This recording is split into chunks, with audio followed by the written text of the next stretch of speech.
What if I told you that the very medications you take every day, thinking you're staying healthy, might actually be slowly stealing your vitality? This is not some fringe theory. Behind the scenes, scientists and geriatric specialists have been sounding the alarm about certain drugs that cause devastating effects in adults over 65. Yet these medications remain some of the most prescribed drugs in America. The problem is, most doctors simply do not have time to explain every risk, so you don't get the explanation for why your parents suddenly became confused. You don't know why your spouse keeps falling. And they certainly do not have time to walk you through what a landmark study from Johns Hopkins revealed.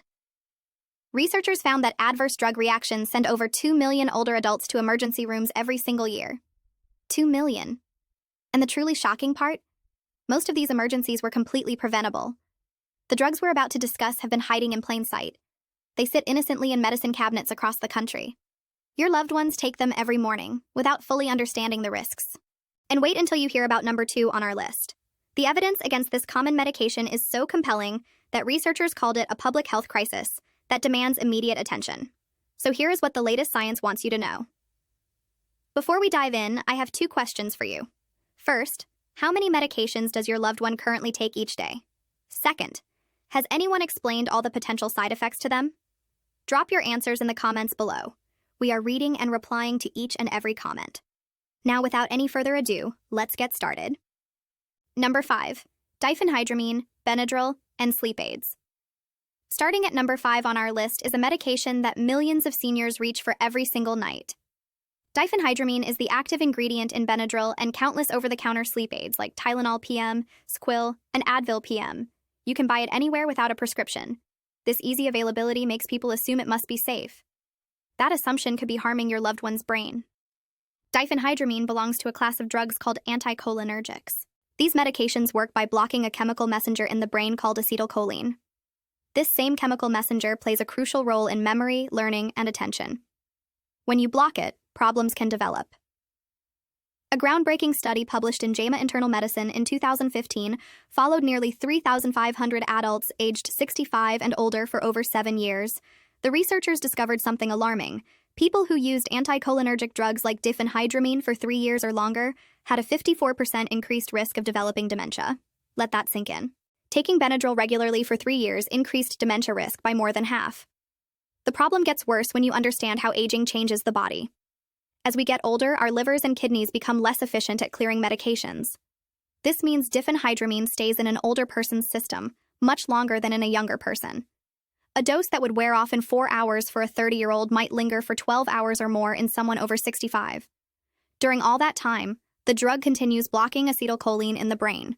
The effects are cumulative. Each dose adds to the burden, and the brain of an older adult is already more vulnerable because acetylcholine levels naturally decline with age. Many seniors don't even realize they're taking this drug. It hides under dozens of brand names. It lurks in combination products marketed for colds, allergies, and sleep. Your loved one might be taking it multiple times daily without knowing they re-exposing themselves to the same anticholinergic chemical over and over again. The solution here is surprisingly simple. For allergies, newer antihistamines that do not cross into the brain work much better for older adults. Cetirizine, which is Zyrtec, and loratadine, which is Claritin, provide effective allergy relief without the cognitive risks. For sleep problems, the answer requires a different approach entirely. Cognitive behavioral therapy for insomnia has been proven more effective than any sleep medication in the long term. A 2016 study from the American College of Physicians found that cognitive behavioral therapy produced better sleep outcomes than medications and had 0 side effects. Low-dose melatonin, typically around 0.5 milligrams to 1 milligram, taken about 2 hours before bed, can also help regulate sleep cycles naturally. The key is addressing why sleep is disrupted, rather than sedating the brain into submission. Talk to a doctor about tapering off diphenhydramine slowly and implementing these safer alternatives instead. Before we continue, if you found this helpful, hit that like button so we can get this information in front of more people who need it. YouTube shows this video to more seniors every time you hit like. Don't forget to subscribe. We've got more powerful senior health tips coming every day, and you don't want to miss the next one. Number 4, proton pump inhibitors. Coming in at number 4 are medications that seem completely harmless. Proton pump inhibitors, commonly known as PPIs, include brand names like Prilosec, Nexium, and Prevacid. Doctors prescribe them for heartburn, acid reflux, and stomach ulcers. They work incredibly well at their intended job. They reduce stomach acid dramatically. But that very effectiveness creates serious problems when these drugs are used long-term by older adults. Stomach acid exists for important reasons. It helps break down food so nutrients can be absorbed. It kills harmful bacteria before they can infect you. It activates enzymes needed for proper digestion. When you suppress stomach acid for months or years, the consequences ripple throughout the entire body. A study published in JAMA Neurology in 2016 examined over 73,000 adults aged 75 and older. Researchers found that regular PPI users had a 44% higher risk of dementia compared to those who did not use these drugs. Another study in the Journal of the American Geriatric Society found that PPIs increased the risk of hip fractures by 35% in older adults. The fracture connection makes perfect sense when you understand the science. Calcium requires stomach acid for proper absorption. When you block acid production, calcium cannot be absorbed efficiently. Over time, bones weaken. For an older adult who already faces increased fracture risk, this medication-induced calcium malabsorption can be devastating. A single hip fracture in someone over 65 leads to death within 1 year in 20% to 30% of cases. These are not abstract statistics. These are real people whose bones broke because their heartburn medication was interfering with calcium absorption. PPIs also increase the risk of serious infections. Remember how stomach acid kills bacteria? Without that protection, dangerous bacteria like Clostridium difficile can survive passage through the stomach and colonize the intestines. C. Diff infections cause severe diarrhea, dehydration, and can be fatal in older adults. A meta-analysis combining data from multiple studies found that PPI use increased C. diff infection risk by 65%. The path forward involves understanding why acid reflux happens in the first place. For most people, lifestyle modifications can dramatically reduce symptoms. Eating smaller meals reduces pressure on the stomach valve. Avoiding food within 3 hours of bedtime prevents acid from pooling while lying down. Elevating the head of the bed by about 6 inches uses gravity to keep acid where it belongs. Losing excess weight removes pressure from the abdomen. Identifying trigger foods, commonly coffee, chocolate, alcohol, and spicy dishes, allows targeted avoidance, rather than suppressing all acid. If medication is truly necessary, using PPIs at the lowest effective dose for the shortest possible time minimizes risk. Many people who have taken PPIs for years can gradually taper off with their doctor's guidance and manage symptoms through these natural approaches instead. Number 3. Benzodiazepines. At number 3, we encounter medications that doctors have been prescribing for anxiety and sleep for over 50 years. Benzodiazepines include household names like Xanax, Valium, Ativan, and Klonopin. These drugs work by enhancing the effect of a calming neurotransmitter called GABA in the brain. They produce rapid relaxation and sedation, and they are creating significant harm among older adults that often goes unrecognized. The American Geriatric Society explicitly lists benzodiazepines on its Beers criteria, which is a list of medications that should generally be avoided in people over 65. This is not a controversial position. The evidence against these drugs in older adults is substantial. A landmark study published in the British Medical Journal followed nearly 9,000 adults over 65 for 15 years. Those who used benzodiazepines had a 51% higher risk of developing dementia. The researchers controlled for factors like depression and anxiety that might otherwise explain the connection. The drug itself appeared to contribute to the cognitive decline. Falls represent another devastating consequence of benzodiazepine use in older adults. These medications cause sedation, impaired coordination, and slowed reaction times. A systematic review published in Age and Aging found that benzodiazepine users were 41% more likely to experience falls. For an older adult, a fall can change everything. It can mean a broken hip, loss of independence, nursing home placement, or death. Every year, 3 million older adults are treated in emergency rooms for fall injuries. Benzodiazepines contribute to many thousands of these preventable accidents. The dependence potential of these drugs creates additional problems. Benzodiazepines were designed for short-term use, typically 2 to 4 weeks. Yet many older adults have been taking them for years or even decades. Physical dependence develops quickly. Stopping abruptly can trigger dangerous withdrawal symptoms, including seizures. The brain becomes accustomed to the artificial GABA enhancement and cannot calm itself naturally without the drug. This creates a situation where the medication originally prescribed to reduce anxiety now causes severe anxiety whenever someone tries to stop taking it. Breaking free from benzodiazepines requires a careful, gradual approach. Stopping suddenly is dangerous and unnecessary. Working with a knowledgeable doctor, the dose can be reduced by about 10% every 1 to 2 weeks. This slow taper allows the brain to readjust gradually. During the tapering process, implementing other anxiety management strategies helps fill the gap. Cognitive behavioral therapy has strong evidence for treating anxiety without medications. Regular exercise produces natural calming effects by boosting endorphins and reducing stress hormones. Mindfulness meditation practices have been shown to physically change brain structures involved in anxiety regulation. Some older adults benefit from switching to a longer-acting benzodiazepine during the taper, which produces more stable blood levels and easier reduction. The goal is complete discontinuation, but reaching that goal safely takes time and proper medical support. Number 2. Opioid pain medications. Number 2 on our list represents one of the most significant medication challenges in modern healthcare. Opioid pain medications include drugs like oxycodone, which is sold as OxyContin and Percocet, hydrocodone, which is sold as Vicodin and Norco, as well as morphine and fentanyl. For decades, these drugs were prescribed more liberally than the evidence supported. Medical organizations have since updated their guidelines significantly, but millions of older adults remain on these medications, often without understanding the full scope of risks they face. The statistics are concerning.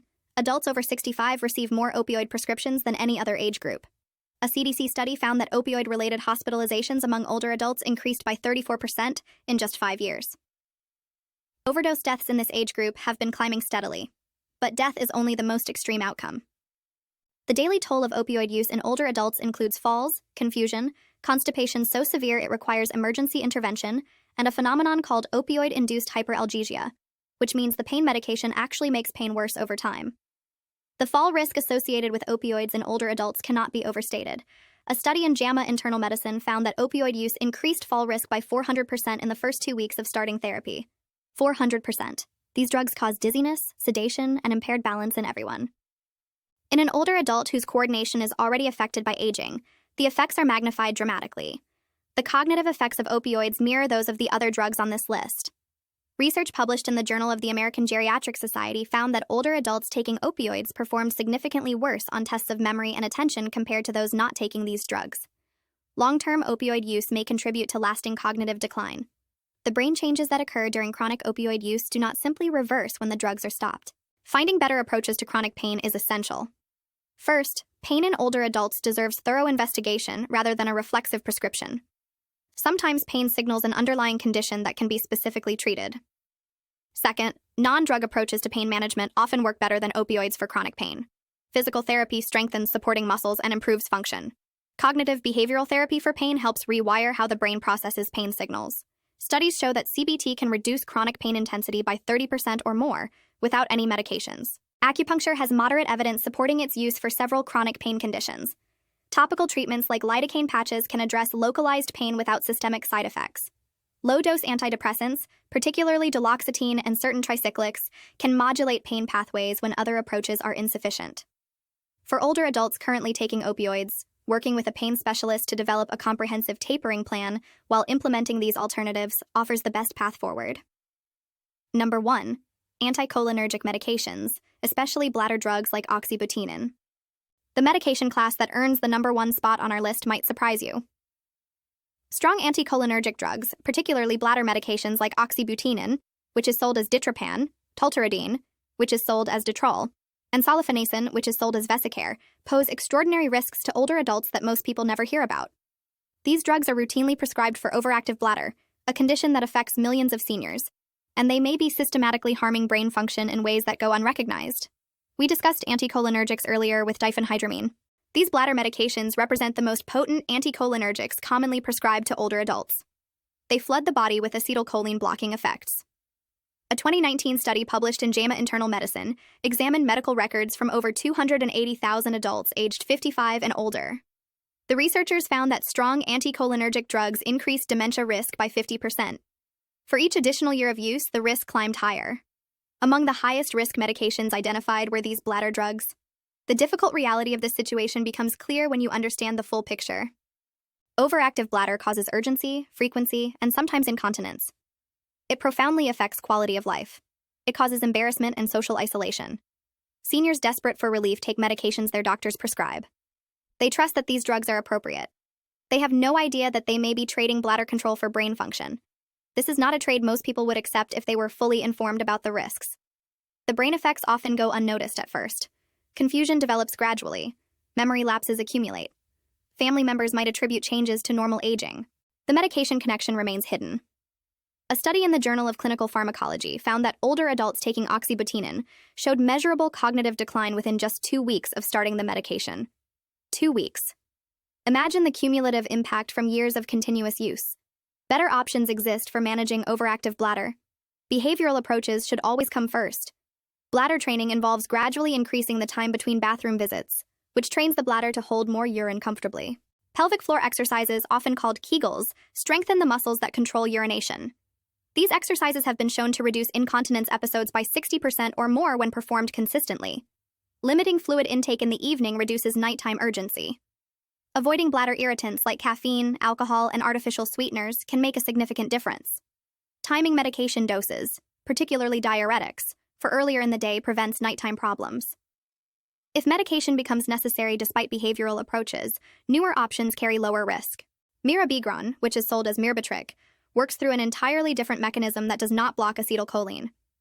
Studies show it is effective for overactive bladder without the cognitive side effects. Vibegron, which is sold as Gemtesa, represents another non-anticholinergic option. For older adults currently taking drugs like oxybutynin, discussing these alternatives with a healthcare provider could protect their most precious asset, their cognitive health. In the end, there are drugs that work reasonably well in younger adults, but can become problematic in older bodies. Metabolism slows. The blood-brain barrier becomes more permeable. Organs that clear medications become less efficient. These physiological changes transform acceptable risks into concerning ones. Remember, every medication on this list has legitimate uses. None should be dismissed entirely. But informed decision-making requires understanding the full picture. Older adults and their families deserve to know that alternatives often exist. They deserve to participate in decisions about their care with complete information about risks and benefits. The path forward involves asking questions, exploring alternatives, and advocating thoughtfully for the health of those we love. Share this information with anyone who has a loved one over 65.